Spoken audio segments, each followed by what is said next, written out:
అన్నమయ్య జిల్లా రాయచోటి నియోజకవర్గ ప్రజలారా, ఇక ఇవాళనే నా మిత్రుడు నాగరాజన్న ఒక వ్యక్తితోటి ఇంటర్వ్యూ చేశాడు.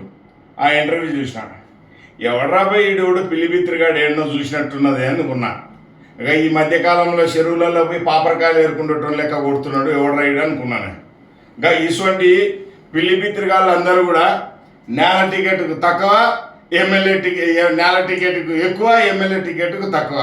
గిటువంటి దొల్లుడు పుచ్చకాయగాళ్ళు అందరూ వచ్చి గౌరవ ఈ రాయచోటి నియోజకవర్గ ప్రజల కోసం నిత్యం నిరంకుశం ఆరాటపడి పోరాటం చేసినటువంటి మండిపల్లి రాంప్రసాద్ రెడ్డి గారి కుటుంబం, ఆనాడు గౌరవ పెద్దలు స్వర్గీయ నాగిరెడ్డి గారు, స్వర్గీయ నారాయణ రెడ్డి గారు, వీళ్ళ కుటుంబం 40 సంవత్సరాలపై చిలుకునొచ్చి రాయచోటి నియోజకవర్గ ప్రజల కోసం నిత్యం పోరాటం చేస్తూ ఉంటే ఇంకా వీడెవడో పిల్లిబిత్రిగాడు వచ్చి ఇలా ఇక బోర్డులింగం అంట. ఇక మంత్రి అనే పదానికి అర్థం తెలియని సన్నాసి బిడ్డలు ఇటువంటి బోర్డులింగాలు. ఇంకా టీవీల ముందర కూర్చుంటే ఒకటే వాగుడు. ఇంకా ఇట్టంటే సిద్ధార్థ గౌడు ఫుల్ ఫ్లెడ్జ్డ్ సబ్జెక్ట్ తోటి ముందుకు వస్తాడు. ఇక నీకు వగుంటే రారా నాయన అంటే గసవంటి వాడు రాడు.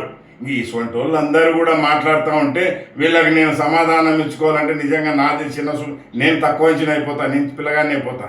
ఇందుకని నేనేమంటున్నానంటే గౌరవ రాష్ట్ర రవాణా మంత్రి వర్యులు, మా గురువులు, నేను డ్రైవర్ల అధ్యక్షుడిగా ఉన్నా కాబట్టి పైగా మా బాస్ గురించి ఎట్లా పడితే అట్లా గతంలో కూడా ఒక వీడియోలో చెప్పిన, ఏది పడితే అది మాట్లాడుకుంటారు నాయన అని. ఇంకా ఈ పక్కనే ఒక సిట్టి శిలకమ్మ ఉంటుంది.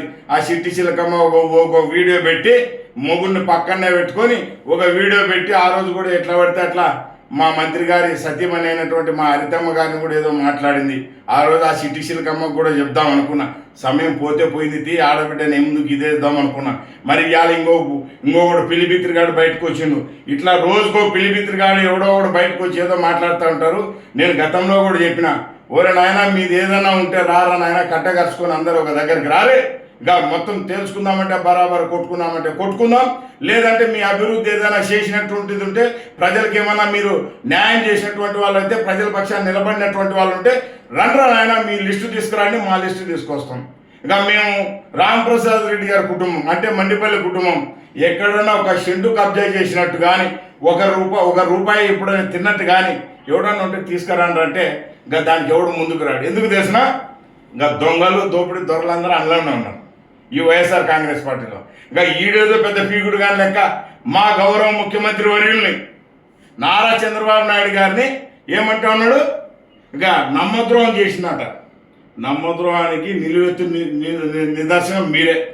ఎందుకు చెప్పాలన్నా, ఇక 15 సంవత్సరాల వ్యవధి నుంచి పైన ఉండి గతంలో నీకు ఎమ్మెల్యే టికెట్ ఇచ్చింది తెలుగుదేశం పార్టీ, ఎమ్మెల్యేగా గెలిపించుకున్న తెలుగుదేశం పార్టీ కార్యకర్తలుగా మేము ఎలక్షన్లో నిన్ను గెలిపించుకుని నిన్ను ఎమ్మెల్యే చేసుకున్నాం.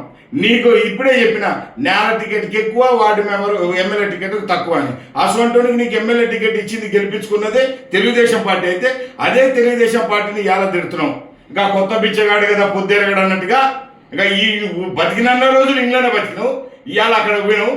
ఇంకా ఇదే ఒడ్డు దాటాలంటే తెప్పతో అవసరం కదా, ఆ ఒడ్డు దాటే వరకు తెప్పను వాడుకున్నావు, విసిరాడ వాడదకు పోయినావు. ఇటువంటి సన్నాసి పాపరకాయలు ఏరుకున్నటువంటికి కూడా సిద్ధార్థ గౌడ్ సమాధానం చెప్పాలి. ఇటువంటి సన్నాసి కొడుకులు అందరూ వచ్చి రాష్ట్ర మంత్రివర్యులు రవాణా మంత్రి అంటే చిన్న ఇంకో వార్డు మెంబరు గోలిగుండ్లు ఆడుకున్నట్టు అనుకుంటున్నావా?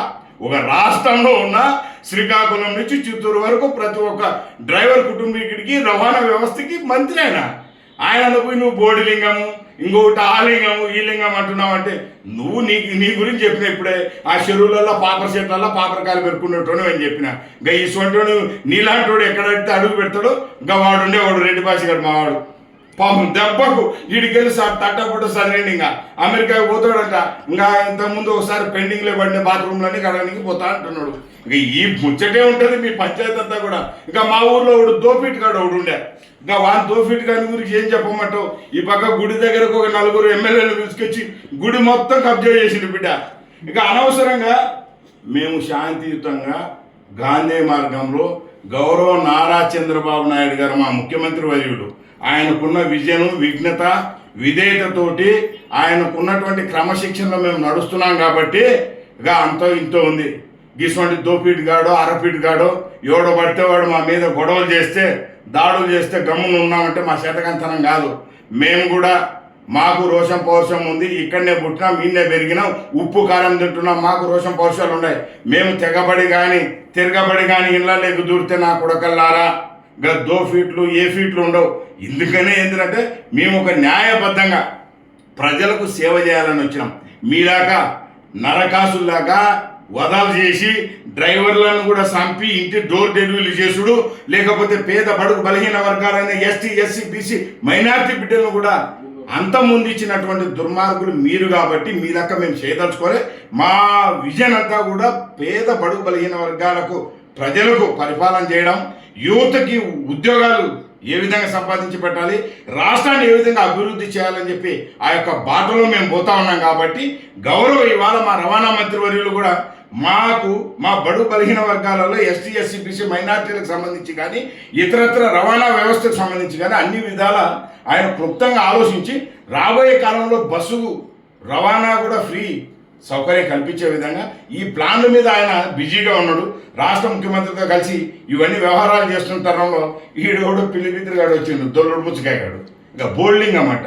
ఇంకా భోజుడిగా సన్నాసి కొడుకలారా ఇంకా నోరు మూసుకొని ఇంకా ఈ 5 సంవత్సరాలు మేము చేసే పరిపాలన చూసి ఇక ఓర్వలేకపోతున్నారు. అసలు ముఖ్యంగా మీకు చెప్పడం ఏంటంటే మా ఎమ్మెల్యే గెలవడమే మీరు సగం చచ్చారు. మా ఎమ్మెల్యే మా రాంప్రసాద్ రెడ్డి అనే గెలవడమే మీరు సగం చచ్చారు. ఇంకా మంత్రి పదవి ఇవ్వడం మొత్తానికి చచ్చారు కొడుకలారా. ఇంకేం అర్థం కాక